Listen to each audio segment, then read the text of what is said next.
Hey everybody, welcome to another episode of the Frontlines podcast with my great friend Madeline Laurano. Madeline, we're in Boston, your hometown. Boston, and we are very excited to be with a good friend of ours. I know, Rachel Allen from 7-Eleven. Happy to be here. Tell everybody what you do, what's your job. Sure. So, You're not the Slurpee maker.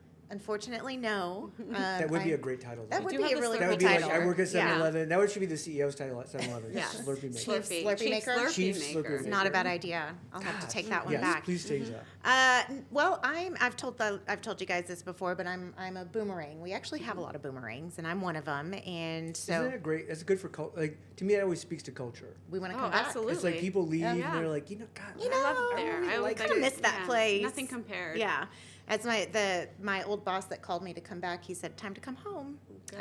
Yeah. Love that. So I returned back for my second stint there at the end of 2021. And I currently now lead all of talent acquisition, and I also have strategic workforce planning. Amazing. Yeah. That's a big job. It It's is so a big funny. job. So when Tim and I first decided we were doing this Frontlines, like we were just texting back and forth, like who we wanted on it, and he, obviously brought you up at the top of the list, and then like a week later I came to him and I was like, let's get Rachel on. He's like, I already said that. Yeah, Like, look at your text yeah, messages. I got there look back first. there. He's like, already suggested her, number one. Yeah. That's a great idea, Mads. That was the right answer. Yeah. That's what you were supposed You're to say. amazing. Yeah. Wow. Wow. Such a Think of good such idea. Never good would have thought of things. that Yes. myself. So we usually ask people their first job, but like Yep. now we had obviously we were on more of a live podcast earlier, which people can go check out. So if you want to know Rachel's first job, you got to go check out that podcast. I actually like the boomerang job thing. Yeah. Like I've never Mads, have you ever boomeranged back anywhere? I did. Where? I worked for an analyst firm, Aberdeen, and when I was young, and then boomeranged back when I had kids, and they're both very different experiences. And then it was a good decision. It was the right decision. Yeah. Yeah. I think there was a separate podcast. We'll unpack that. There was a lot. There was a lot of hesitation. I didn't want to get into it. Felt like a therapy session was going to unfold Some here. people are still alive. Yeah. That I can't talk about. No. I no longer work there. I don't know if that says anything. I never had a boomerang, but I go back in my career and take a look at what's the job that I had the most fun at. And I remember my first real HR job that I just remember laughing till my stomach hurt multiple days. And it was a group that was pretty close. It was a retail operation out of Omaha.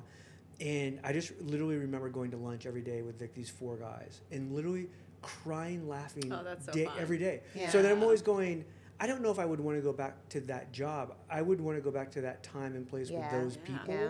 I would boomerang Because back to those. it was like Yeah. the funnest Yeah. time ever that you could Well, just we're have at these work people. more than we're at home. Yeah. And so I know. who you're surrounded by when you're at work makes a huge difference. Absolutely. Yeah. Yeah. So you're remembering the moments and the people. And that's where, that's something because we work for 7-Eleven, when you ask someone about that, it's always a nostalgic type of everybody has a memory. And so we really try, I think we had someone visit us last week to speak to us about some leadership, development opportunities, that type of a thing. And something they mentioned was, creating moments. You're in the business of creating moments, not just selling Slurpees. Yeah. Right. So it's pretty cool. it And feels that's what you're something, it feels talking something. about. Yeah. Yeah. 100%. Even as an employee, not just for our customers, but for our employees. Yeah. Right. So I'm curious. So you have 3 kids. I do. Wait. So remind me the ages: 14, 12, And and 8. 8. Nice. So my Wow. kids Impressive. are around the same ages and love 7-Eleven. I mean, 7-Eleven is a big deal Yeah. in our house. So what do your kids think of mom They working 7-Eleven? love it, and they are very proud of it. And every year when it's time for what is that work when you go Bring to your kids to work. Bring your kids not, to work. not bring your kids to work when you go to the school and you tell them Oh, yeah. whatever What- that's yeah, called. yeah. They always want me The to do career that. day. Yes, the career day. day. Yeah, Yeah, and career I'm day.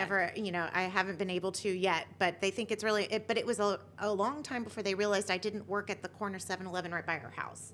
And I was like, that's not where I'm going in every Oh, day, but I right. love that that's what you Yeah. think. That was my Applebee's story. yeah. Constant people are like, which one? Yeah. All of them. Correct. Yeah. Yes. Yeah. Everyone. Which one? Every one of them.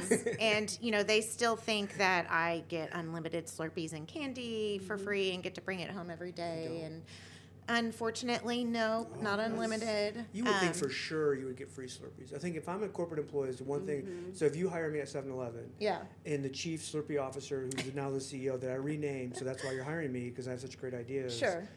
That's in my contract. Yeah. Okay. Any A requirement. corporate Yeah. 7-Eleven I come into, Yeah. I better get that. Do I my mic keeps dropping. Everybody like gets Same thing. Melting a little free on you. Slurpees on Slurpee Day. Oh, So, there you go. So everyone, we can go in Yeah. there and do that too. Absolutely. And then there's other times where you can get the free Slurpees as well. And if you do our Gold Pass, and on the app, you do get 7 free beverages every month. Oh, so, Wow. So there you go. Included. There's Yeah. your inside. Yeah. I know. There- I don't, you it's get still your in my free contract, Slurpees. Rachel. I could talk Chief about Slurpee 7-Eleven officer at forever. 7-Eleven. I really It's in my could. contract. I want Well, free everyone Slurpees. has memories. Yeah. Yeah. You know what's so underrated for 7-Eleven? Tim, I want to hear what you're underrated. yeah. Is the baked goods. Like the Agreed. muffins, like the The 7-Eleven baked donuts, goods the muffins, are ridiculous. They're baked daily. The Yeah. last time, I can't remember, I think it was the 7-Eleven in Dallas Airport. Okay. Yes, been there. And I got a breakfast burrito. And I was Yeah. like, oh, legit. Yeah. I'm like, this is good. Because you have an expectation. Yeah. Like when you go into like Yeah. any kind of convenience store, breakfast kind Yeah. of thing, you're just like, is this going to be good? And I was like, Yeah. oh, And hey. I can There was guarantee actual that it's spice to it. Yeah, like, I'm and like, it's fresh. Yeah. Yeah. And it gets delivered daily. Yeah, And there you go. it's definitely, I think, if that is one thing that I could impart on anyone about 7-Eleven is it's not what you've always thought of as the gas station food, I guess. So Right. there's a big focus on fresh food, and I think we're crushing it right now. Yeah. Some people love like the the roller dogs, like I don't And put there's down- still the classics. I don't put down like gas station food. Nope, Yeah. we're not gonna Yeah. we're not gonna get rid of the classics. pizza, That's for yeah. sure. Yeah, you still got to go back to that. But So we talk about Frontlines hiring. You guys do a ton of frontline hiring. We do. When you think about this kind of like AI transformation, conversational hiring that you've done with Workday and Paradox, like there's, and I'll call you a 1%er because you are. Like you think, like you've already been doing it for a long time, so you think, oh, this is old, and I want the new stuff, and you're already like willing, like What's you're, next? Yeah, you're like, Yeah. let's Yeah. go. But there's so many people that haven't gotten to where you're at. So how does somebody get started when their legal team and their Yeah. IT team, everyone's like, hey, we're not ready for AI yet. Like, how do you get started with that? Yeah, no, that's a great question. I think first and foremost, we were talking about this a little bit earlier, but first and foremost, you need to frame what the problem is that you're solving. Yeah. Don't lead with the technology. Don't go after the shiny object. Where's the friction? Where is the employee experience not where you want it to be? Where's the candidate experience not where you need it to be? So understand what you're solving for, and then when you're presenting what you're solving for, you need to make sure that you frame it in how this is a business problem, not an HR problem, how it hits the bottom line, the impact it has on revenue, and it's all true. Yeah. Right. But a lot of times historically, it's been, oh, that's a recruitment problem. Oh, that's an HR problem. And there's a lot of different ways in which you can present it in a different language. Honestly, you need to speak the language of the business. So if you're speaking to the chief marketing officer, maybe some anecdotal stories that impact brand. If you're talking to the CFO, you're talking dollars, but how do you frame it in the language of whoever you're talking to so that you get that partnership from the get-go, and how you're going to resolve the problems and what those results are going to be, and then deliver on those results, or ideally over-deliver on those results, right? And then as far as IT or legal or compliance, you're all in this together, one team. Yeah. So how do you, it's all about relationships. And in this era of AI, I think being human is even that much more important, and really learning how to cultivate relationships and how to do critical thinking. That's what's going to set you apart. So going into this, figure out how you have the conversation with them to link arms versus instead of this is an us versus them. Yeah. Right. Make them your partners from the get-go, how this is going to be better, acknowledge and understand their concerns. Yeah. They're coming from a good place. They're trying to make sure that what you're doing is the right thing for the company. So How do you educate around why this is the right business decision, acknowledge and understand where their concerns are coming from, and then instead of just stopping at the concerns, okay, I understand your concerns, so what can we do? Right. How do we move past this to ultimately get to this business solution that we need to get to as an enterprise? So everyone Yeah. put on your enterprise hats, lock arms, one team, Yeah. and figure out how to get through it together. And then learn how to talk about it. Not everything is AI, and everybody is calling everything AI now, even if it's been automation that's been in place for decades. Yeah. So also the nuance of the words that you use in describing what you're trying to do makes a huge difference. 100%. Yeah. I do, like, the HR tech space screws themselves up sometimes on the marketing language. They want to have the hottest language, I but then know. you're like, that's not really what that is, and It it's just going to triggers mess red up your flags. The same buyer. thing. It's Yeah. confusing. Yeah, there's Um, not a consistent definition. no, That's part of the that's the problem. So problem. one of the other things is creating your definitions and Yeah. your terminology that you use internally so that you're all speaking the same language. And you're sticking with that. And then stick with it. And then before presenting something that's coming from external as benchmarking, before you do that, translate it to how you use your language internally before you're sharing it so that you're all on the same page. I think that makes a big difference too. Yeah. I love that theme of being on the same page. It's so, I think so often TA especially becomes defensive of like, oh, we used this before and now they're going to find out about it. I think Yeah. what happens in this experience, you'll have to correct me if I'm wrong, is you identify there's a lot of wasted spend on other things you've used before. Yeah. Did you go through that process and like, did you have to replace things did that help build the business case? Well, ours was a little bit of a different scenario just because we were going through an acquisition integration. So we were having to rewrite our entire tech stack roadmap because we were integrating two totally different companies and two totally different tech stacks and two different operating models and two different hiring models. So it was, I guess there were some replacements, but it was often something that one or the other companies already used, kind of a thing. So it was simplifying our complicated tech stack. But yes, there are ways to simplify and optimize what you do have. And I think that's where leading with the problem you're solving for instead of the shiny object helps you avoid the unnecessary extra spend, because it's real easy to spend more than you need to. I think also we don't do the greatest job of understanding what other functions and other groups are using.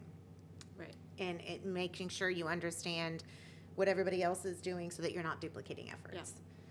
So I think it's been proven, like now, like when you do conversational, like apply, so you're using kind of AI to, like for candidates to apply, it takes, minutes instead of days, blah, blah, whatever.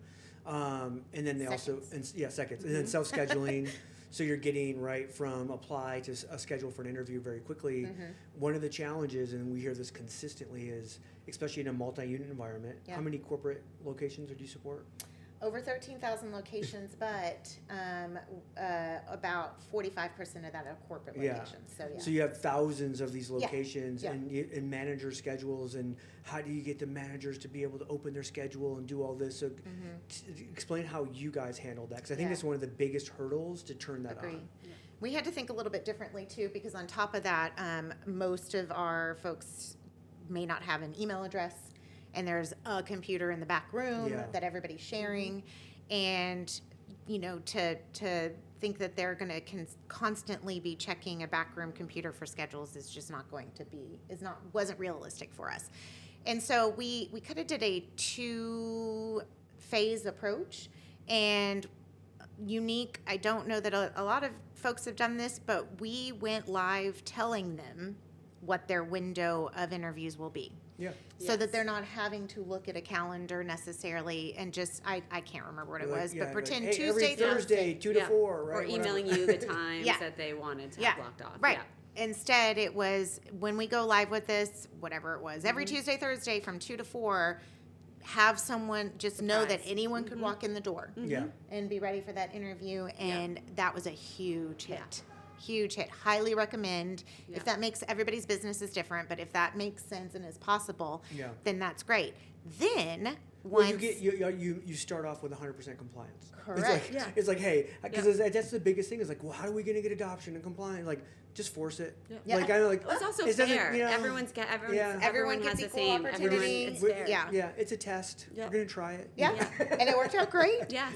And then, of course, as time went by, there were requests of like, hey, can I adjust what mine is? Yes, we can, right? And Or even think of like certain like like maybe it's second shift or maybe it's weekends and like well if you're going to hire someone for the weekend they probably can interview on the weekend, right? Right. Versus like Right. I have this other job during the week but I want to pick up weekend shifts or whatever.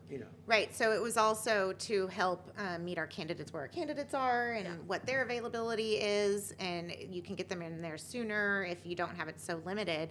So then it was a lot easier though to train folks that were actively wanting that. There's engagement, there's participation, there's adoption. Yeah. So then we provided training around how you can manage your calendar, how you can adjust it, and how you can own what you want that to look like for your location. But to go out live, we did everything the same. Yeah. And then you mentioned change management. That is huge. That is also a tip I would provide is that should not be an afterthought. And change management is way more than a comms plan. Right. And that's what it's like after everything's done and we've built this and we know exactly what you need and want and we're going to, do a comms plan and call that change management.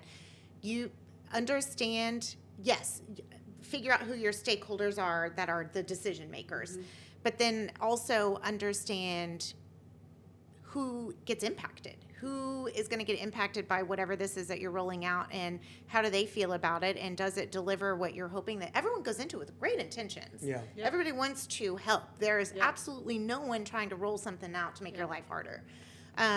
But that's not how it's always received or perceived. Yeah. And unless you go out and understand what that is to begin with, you're going to hit roadblocks like nobody's business. Well, Really you respect love to to be say involved. go slow, Yep. go slow to go fast. Yes, slow So down it's to like go fast. it's Yep. like Slow it's down like to hey go fast. we're gonna make this really really fast, but we're gonna go slow to get there to make sure everybody knows exactly what's going on. Well, you want to bring everyone along with you. So often people feel like things are happening to them. They're left out of and it. they have no control. Yes. And it's there, it's just getting thrown at them. And so we wanted to make this we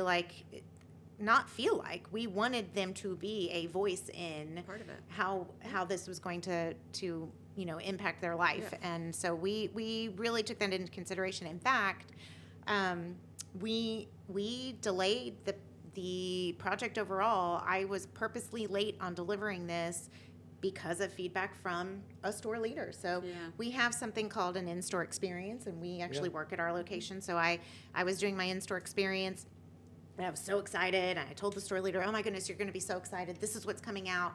And guess what? It's going to be out right before the 100 days of summer, so you can use it. So that's our seasonal hiring, and it's from Memorial Day to Labor Day. And that makes sense, Slurpee right? season. Yeah, Yeah, Slurpee makes season. sense to you. Yeah. Makes total sense. And the store leader goes, oh, please no. Yeah. Yeah. Not We have one more so many thing. operational not a new things thing. happening. One more I thing, can't right. deal with a new thing. Yeah. Yeah. So took that back. Yeah.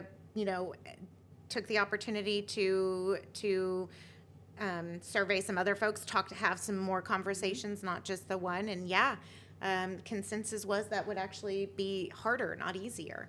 And so we purposely delayed it to October. So you waited till after the busy season. We waited till after. Yep. Yeah. And that was all because we cared about the person who's actually going to have to use it in their experience. And I think that really helped It went a long build way. trust and Yeah. credibility in the adoption of the rollout as well, because they had a say in how it went. Yeah. Yeah. Oh, that's fantastic. Yeah. That doesn't ever happen. It's It's like we're using it this day, Yeah. and you're all going to have to use Well, it. because we have they're not all arbitrary deadlines. Yeah. There are Yeah, certain deadlines. Yeah. This has to happen for this to happen. We can't, totally get that. But we're usually not flexible. You make decisions and you build something on the information you have at the time. When you get new information, you've got to figure out how to pivot sometimes. But we, as a society, struggle in pivoting with new information because this is where we're going. This is what we have to do. So I really appreciated the support that I got from a recommendation to purposely miss a deadline. That was I felt very supported in it too, which was really helpful. So you talked about the cost of candidate experience, and you'll be able to measure like the cost of bad candidate experience. which to me is a fascinating measure. Like, how did you come up with that? So we actually use a company called Surveil. Yeah. And Oh, we know Surveil. so they do something called the Candy Awards. Yes. Yeah. And through that experience, so they're obviously measuring your candidate experience through surveys to the actual candidates. Who better to ask what the experience is like than those actually going through the experience? And they have something called a candidate resentment rate. And they're basically asking candidates, hey, based on this experience, will that change your relationship with this company? So for us, all of our candidates are customers. So depending on the experience, basically it's asking, based on this, will you still shop there? Will you still go there? And then they have a calculator and it's conservative too. They put numbers too, based on what the feedback was and what the rate is. There's dollars that tell you this is the potential revenue you're losing by providing a poor candidate experience. Yeah. And that really helps translate things into, this is again a business problem. This is not an HR problem. Right. And for us, even at the store level hiring, our frontline hiring, there is no recruiter involved. Yeah. And so it's even if we wanted to train our recruiters better, that's not really going to do anything in this case. So now it's how do we present ourselves better in that experience, and how do we have that perfect balance of where technology does come into play and where the human element and the human touch, focusing on the moments that matter, and then where their human moments are, where that does matter, show up. Yeah. And show up with the greatest effort that you can, so that we don't hurt the candidate experience, because again, our candidates are our customers. I love That's data huge. like that, that your C-suite's going to pay attention, and to be able to break that down by store manager, by district, by region, or whatever, and go, oh my gosh, like, hey, look, we have a region that's number one, and like saving, like best in candidate experience, which is saving us money, but we also have some here are dragging. And then being able to go out and really kind of focus on, well, what's the differences there and why? And it's like, it's classic. You can actually see it when you have that many data points, and you have that much potential lost revenue. Like, people pay attention. Yeah, that's when it becomes, again, a business problem, not an HR problem. Yeah. And I think it's been fun to watch HR just get the seat at the table and be a part of the conversation. For so long, you're all policies and paperwork, and now we're a part of some of the most strategic conversations. And doing innovative and that's been fun to things. watch. Yeah. It's getting a front row seat of that's pretty cool. When you're doing things that are actually measuring the outcomes and results, like, you guys had a massive drop in recruitment marketing spend, and you're like, oh gosh, they probably paid for the tools plus, right, that you're using, and all of a sudden now you build credibility with the CFO and like the IT people, and everyone's like, so now the next time Rachel comes and goes, hey, I want to do this thing, they're like, okay, tell us more, listen. right? Yeah. Versus like, no, like, no way. Yeah, it does help to open the door to the conversation. But, once you've earned that trust, you need to protect that thing like nobody's business, and make sure that you honor that trust and keep that trust, and don't do anything that could hurt that. It takes a long time to build the credibility and the trust, but it can be one little thing that destroys it. So Yeah, that's a good point. So don't take advantage of it. Really treat it with care, but understand the value that brings you. It opens the door. It gives you the opportunity for the right conversations to continue to build on that trust. It's been a pretty cool experience for sure. Very cool. So Tim said this, you're like in the top 1% of TA leaders that have kind of gone through this process. Can you write that down? I know. Is that official? That's going to be the title of the podcast. Like 1% star. The 1%. I like it. What would be on your list? Like, if you had to give a TA leader going through this journey, what would be like number one on your list for what they should do and think about?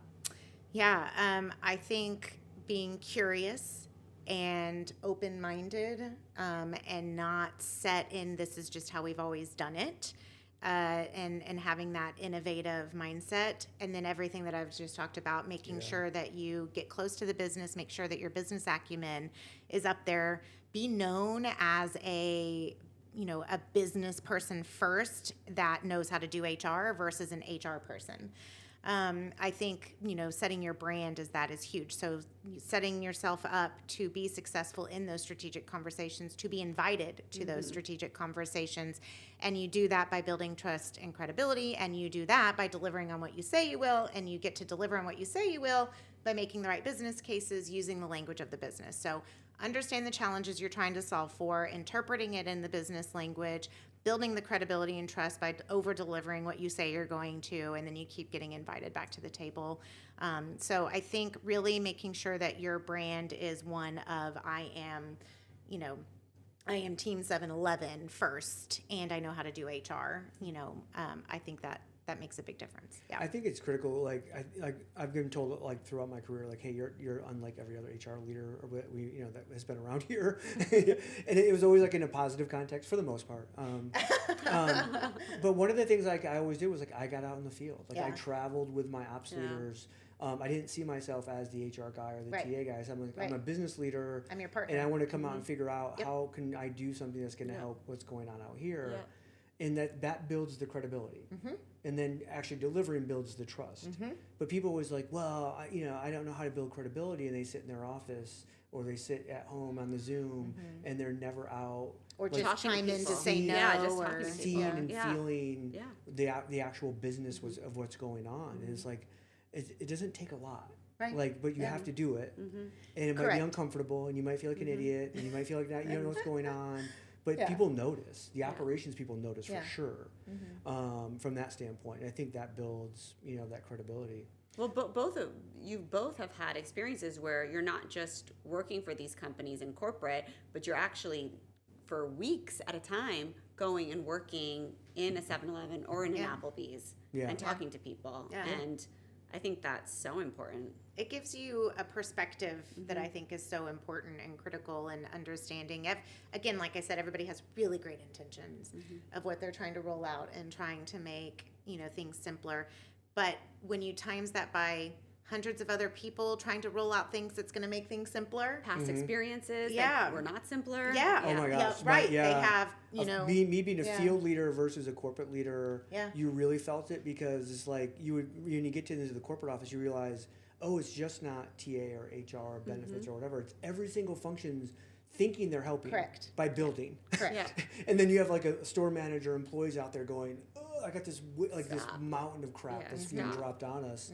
Again, under the Great pretenses of intentions. we're trying to help you, Yep. and you're like, no, can you just leave us alone? This is too That much. would- Just let that us would be. help Yeah. us. Yeah. Just let us be. Yeah.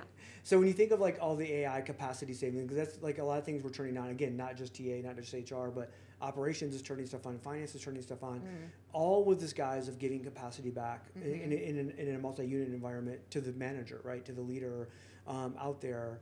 How are you guys rethinking or thinking about that time that they're getting back and how that should be used?